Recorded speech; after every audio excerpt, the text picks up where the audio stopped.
Sailing is empowering. To fight against wind and water in order to make the boat follow your command is a feeling of accomplishment shared by all sailors. The Royal St. Lawrence Yacht Club is proud to host events in support of anyone who wants to experience that feeling. So AQVA is a program for people mostly with physical disabilities that allows them to leave their wheelchair on the dock and go out sailing in a boat that's specially adapted to their needs.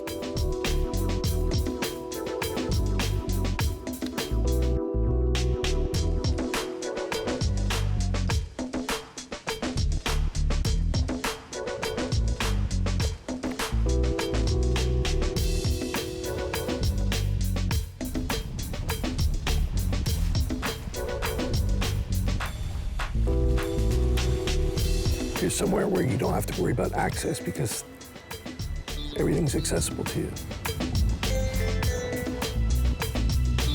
Sailing a boat, and for somebody that's always in a wheelchair, imagine the power in between having, being bound in a wheelchair and leaving us on the dock and going sailing. You're always identified by the wheelchair, but then when you get out on the boat and you're away from it, it's, you're focused kind of on a new experience, on a new way of being. The sense of freedom that you feel, it's really a way to keep healthy and positive.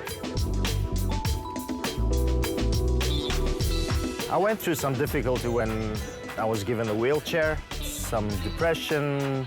I didn't really want to go out and do things. I didn't want to wheel around in a wheelchair, but, joining the club and seeing others who are even, I'm in a wheelchair, but others who have less mobility and less use of their limbs, being so active, I get inspired. I suppose I inspire others as well.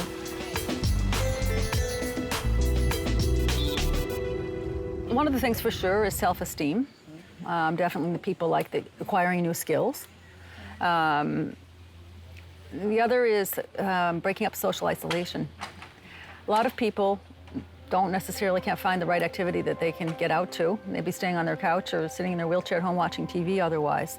So this gets them out in fresh air, doing something.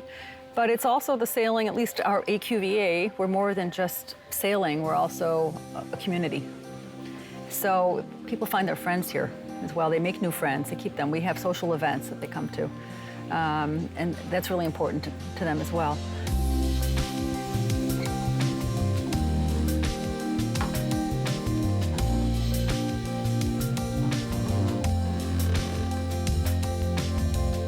I did not consider me handicapped.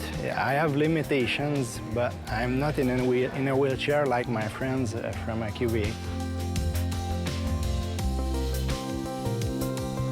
I discovered that even if my friends are in wheelchair and have different stories, different disease, we all share an interest in sailing. We are competitive on water, but friends with beer after that.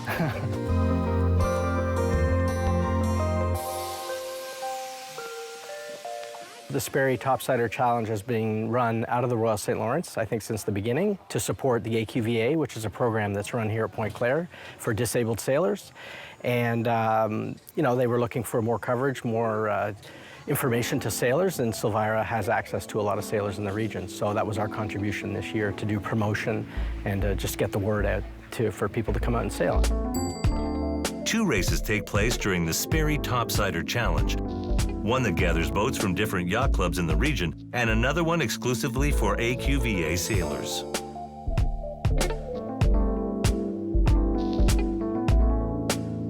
My name is Patrick Flaherty. I'm the co-organizer of the event with David Weisenthal.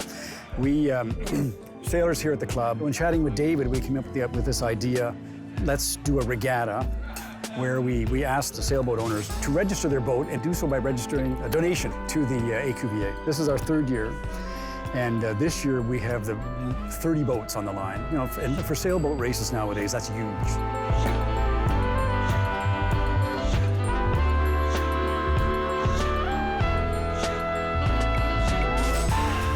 To coach people with disability, you really need to be very open. You need to be very open that maybe the person can or cannot do something despite what you think of the person when you see them.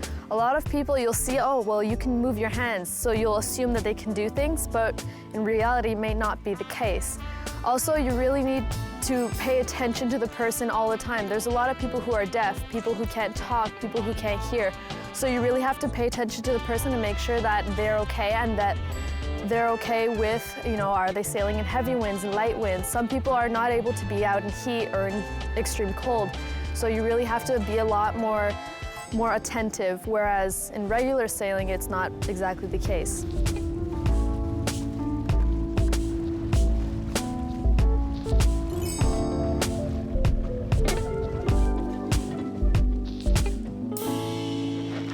The boat was designed by somebody named Don Martin, who was a very well-known boat builder in British Columbia.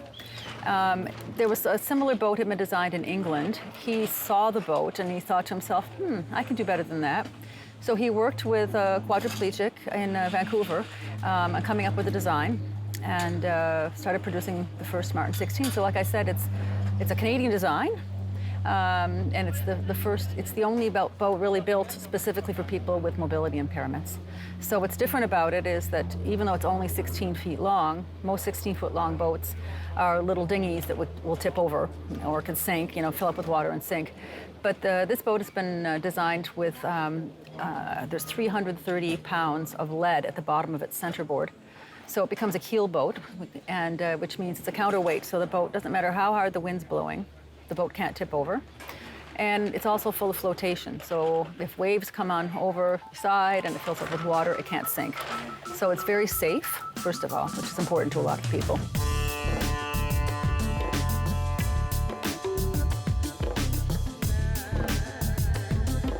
We went out this one time, and there's a lot of waves, and the boat was a bit heavy, and the water just kept on coming in and kept on coming in until the whole cockpit was filled.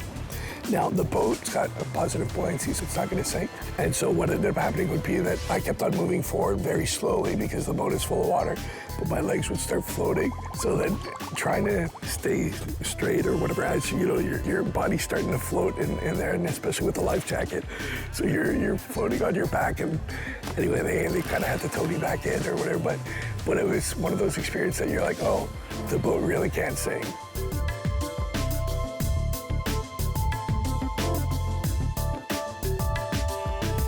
Usually on a small boat like that, you always have to move around on it to keep the boat balanced.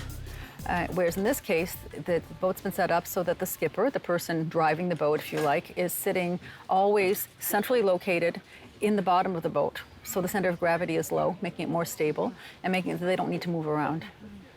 Then the next feature is that the tiller, which is what you control your direction with, comes right up between the person's legs. So they can just sit there, have it right there. And then the two ropes that are used to control the lines for the two sails are placed just above it.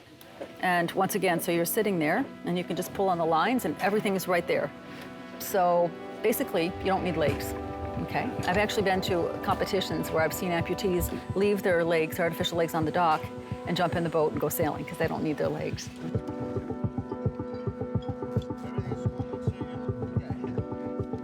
For me, it's easy because I have some use of my right hand and all the use of the left hand. So basically, I can steer with my hands and I can control the sheets with my hands. They use a strap and they put me into the boat. And once I'm in the boat, it's pretty easy for me.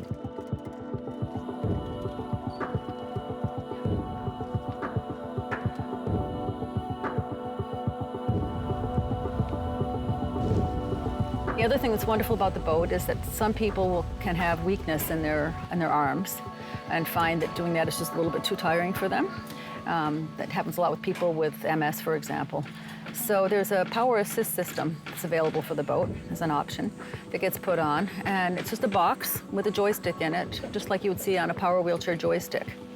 And that's connected to a piston that's going to control the direction and to something called a windlass that the lines are wrapped around, and that brings the sheets in and out. When I push forward, it sheets out, the sails sheet out, so they open up. And when I pull back, they come in.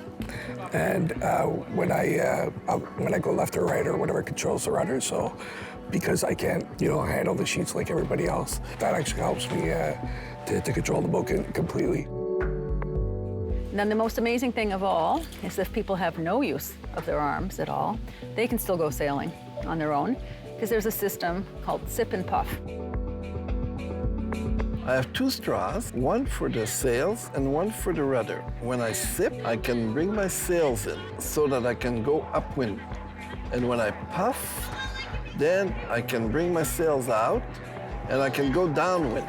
With the other straw, I'm able to use the rudder, going one side, one way, going the other way. In fact, you don't even need to be able to breathe on your own to sail the boat. We've had people on respirators go out and not just sail sip and puff, but race with sip and puff.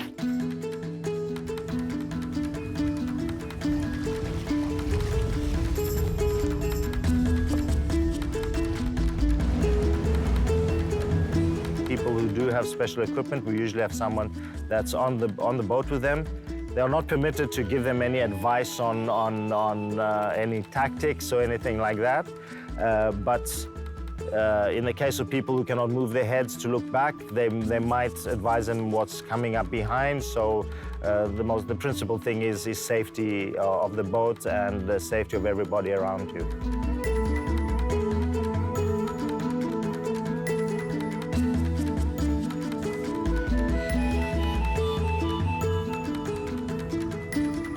I used to sail alone, but I don't anymore. Because over the time, I learned that other sailors had other gears, other fine-tuning that they could do. So now I have a sailing companion, and I tell him what I want. I tell him to pull one of the sheets, and I would tell him to pull the Cunningham, pull the boom vang, so that I can go faster upwind, and release the boom vang if I want to go faster downwind, and I can also control the jib.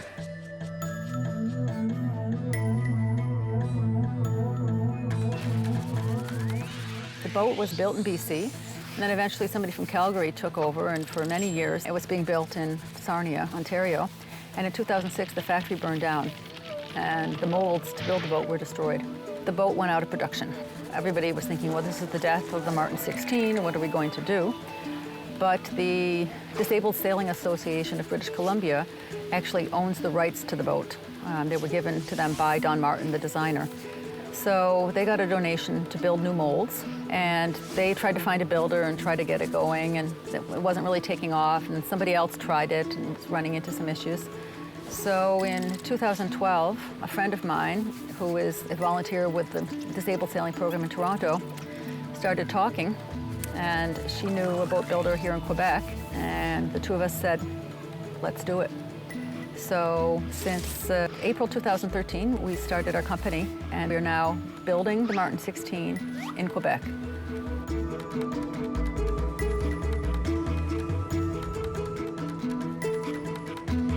When we were working on this, some of my friends' powerboaters heard me talking about it. They said, well, why can't we get involved?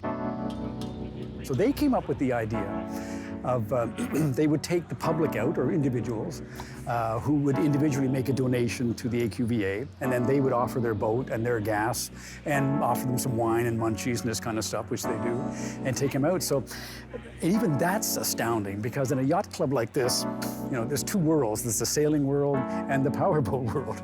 And we get along, but not always that well. It's a whole different outlook on life.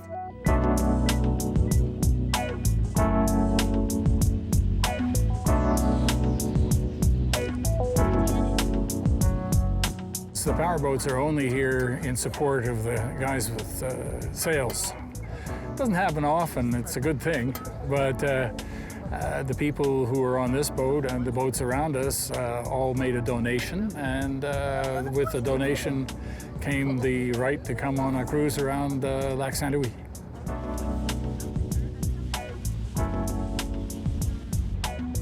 I got interested in this event because I met one of these sailors, these disabled sailors.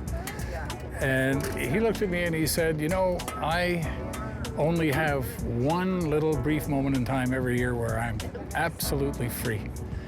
Ever since a skiing accident he had, he said, you know, I get in one of these boats, I can compete against people like you who are able-bodied. He said, I'm free. No other time I'm free. And I thought, wow, that's something. And I don't mind doing things to help them. That's great.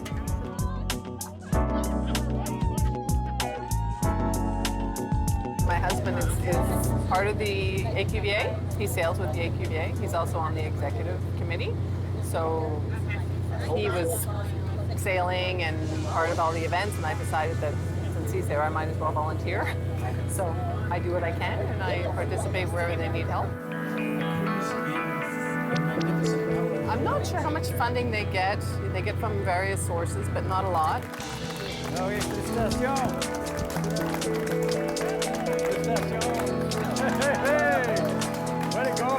Premier place, mon ami. We're all volunteers. We all work hard, and we need funding. Every year we're struggling for funding and constantly doing events and asking for donations. Et finalement, après, Jean-François Granger.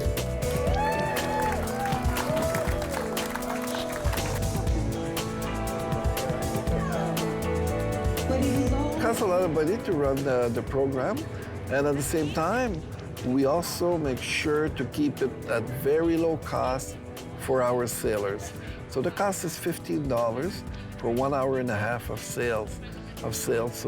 So they're able, you know, no matter the cost is, you know, they have the choice to go to a movie or to come sailing.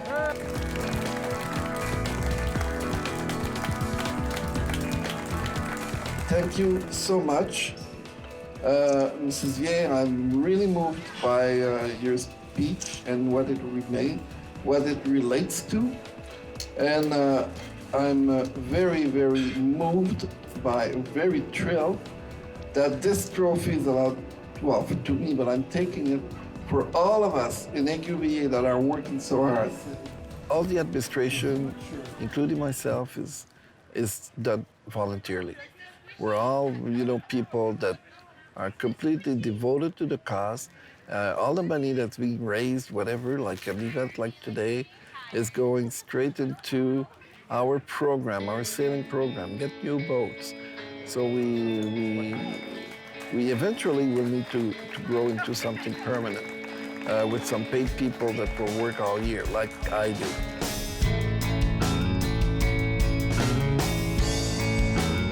The AQVA has logged thousands of sailing hours. Their commitments, perseverance, and dedication to making sailing accessible for their members is unmatched. A community's worth is found in how its members treat one another. Collaborations like the Sperry Topsider Challenge and the passionate people that run them is what makes our community worth living in. The Royal St. Lawrence Yacht Club and the AQVA make our local sailing community very proud. If you would like to support the AQVA, visit their website at aqvaqc.com.